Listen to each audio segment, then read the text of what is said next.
Hey guys, Dr. Doss here from Endurance Chiropractic. What am I doing on the floor and what are these things? These can be your new best friends.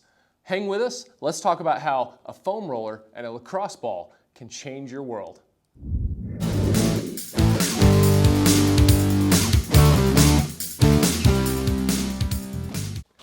I want to take a minute and talk about what a foam roller is. It's nothing more than a dense piece of foam. You'll notice there are hundreds of different styles of foam rollers out there.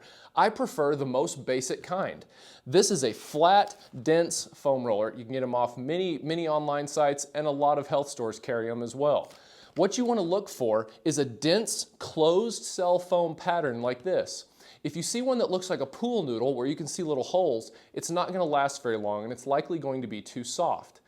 The same thing, if you have one that has the bumps and the ridges, while they're not bad, they may get into a spot a little bit better. Imagine if you try to roll out dough with a rolling pin that has bumps in it. What happens? You miss little spots. This allows you to give a nice, consistent, even roll over all of the muscles, which is why these are my favorite. Cool part, they're also the cheapest.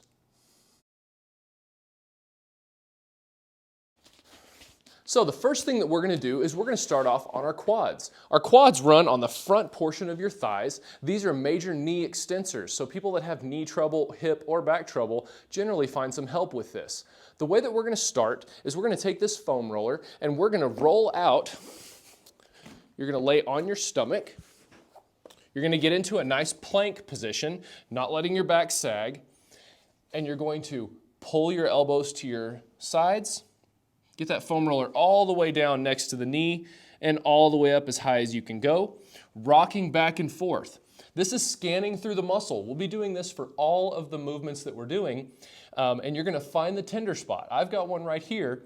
You're going to rock back and forth on it 3 or 4 times, 30 seconds, just kind of hang out and get it to calm down. Once you've cleaned out the most of those spots, now you're going to rotate the legs out and hit the inner thigh. Your quads come in 3 different compartments, and so you want to make sure that you hit all of them. Same rules apply. Now we're going to go toes in. Toes in, and this is hitting the outer quadriceps. Make sure that you get all the way up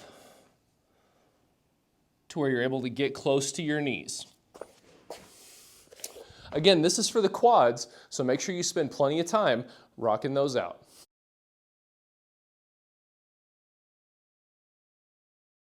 So now it's time for the groin. The way that we do the groin is you're going to position the foam roller about 45 degrees out. Now you're going to drape your leg across. The easier way to do this is with your knee bent. You're now going to move the foam roller all the way up into the groin and all the way down into the knee. Rocking back and forth and finding that tender spot and rocking back and forth on it.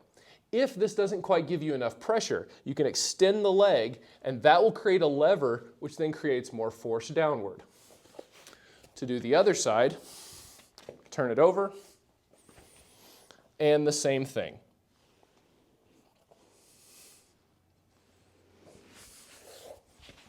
All right, you ready to move on to the next one now?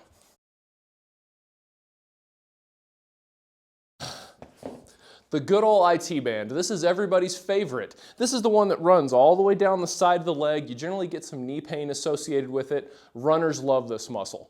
So what we're going to do is we're going to lay on your side on the foam roller. You don't want to cheat and get back on the hamstring or up on the quad. Think where the side seam of your pants are, and that's where you're rolling.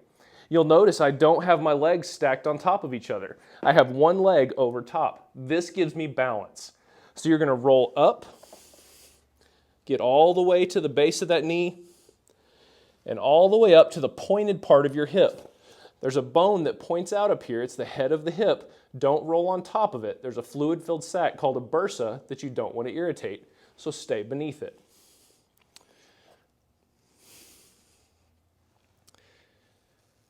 If you need some more pressure, then you can stack the legs.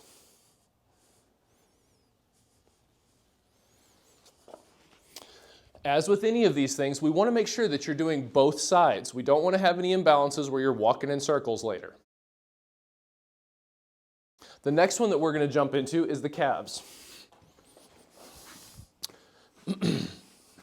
We referenced this one in our plantar fasciitis video, so be sure to go watch that if you're having any knee, ankle, or foot problems.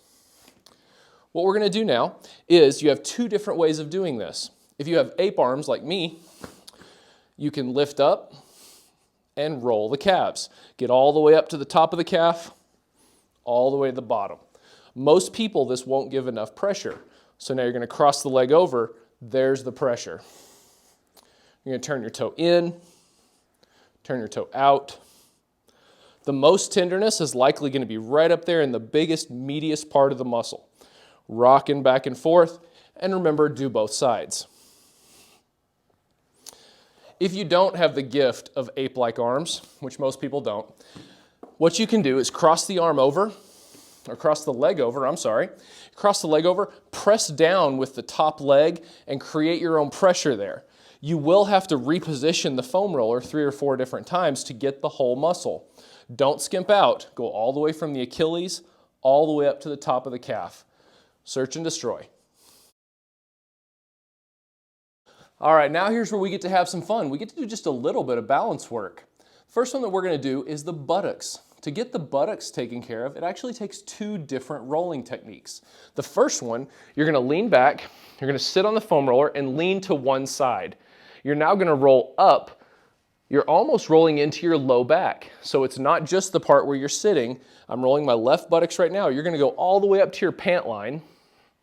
This is for the left buttocks. Same thing. We're going to go 1.5 to 2 minutes through this whole area. Find the tender spot. You can rock sideways. You can go up and down.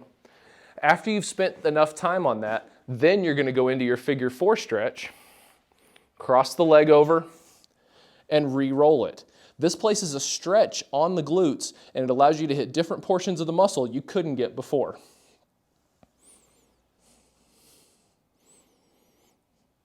For the other side, it'll look like this.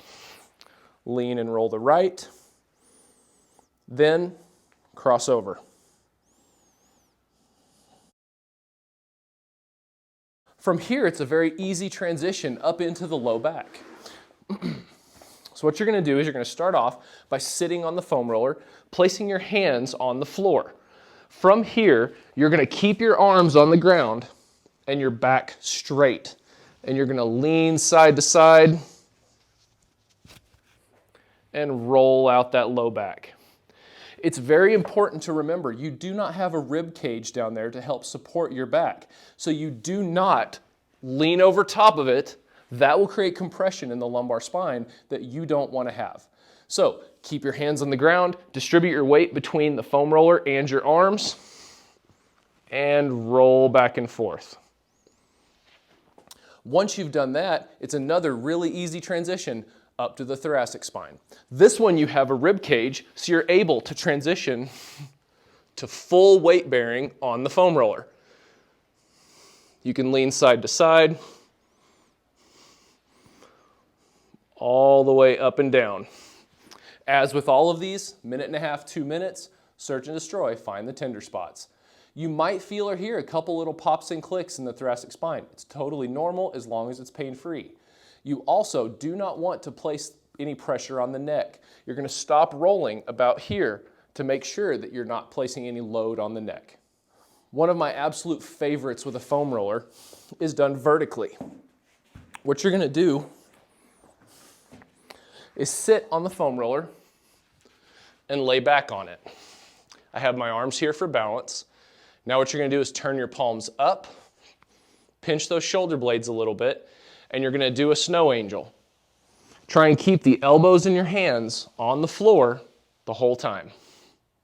This is going to stretch out your pecs, and it's also going to allow your thoracic spine to extend.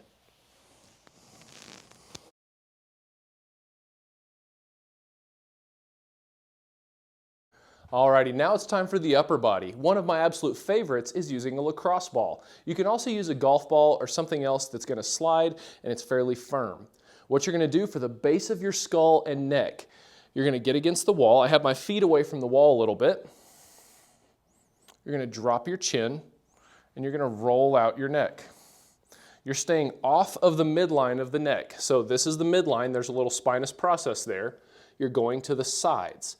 And then you're going to get all the way up to the base of the skull up here, and these little muscles are responsible for some headaches when you're sitting in front of a computer.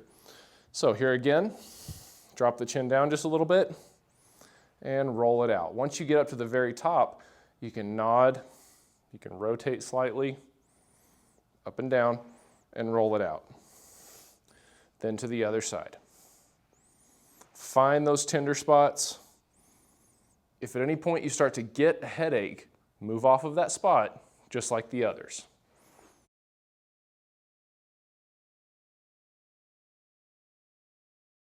One of the biggest issues that we see in ergonomics and people's posture is their pecs begin to get tight.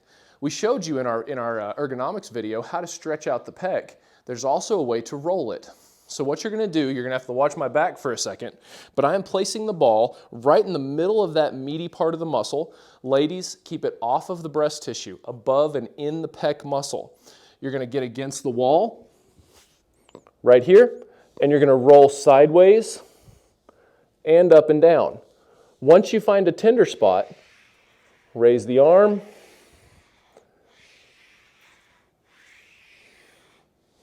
and stretch it out. Again, we're looking for 90 seconds to 2 minutes here. This is going to help take care of some of that stress.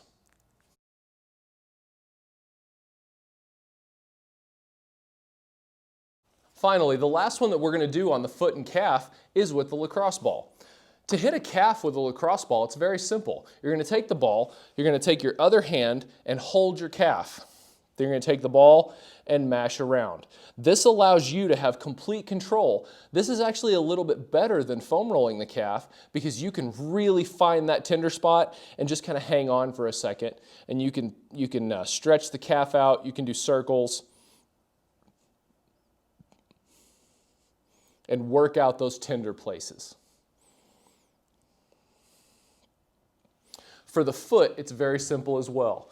Drop the ball on the ground, place your foot on the ball, and roll all the way up to the heel, all the way up to the ball of your foot. This one feels really good to a lot of people because you're stretching out those tiny little muscles that help keep us upright when we're standing. You can do this with a golf ball. My favorite is with a frozen water bottle. All right, everyone, thank you so much for watching our foam rolling and our lacrosse ball video. I hope you gained something that you can use in the future. These techniques can be used almost any day. If you notice that you get a lot of soreness with them, take a day and put it in between. And the same thing, if you see any increasing pain, nerve pain, sharp, stabbing, burning, numb, obviously those are not helping you, so please seek the help of a qualified medical provider. I hope you got something fun. Have a great day.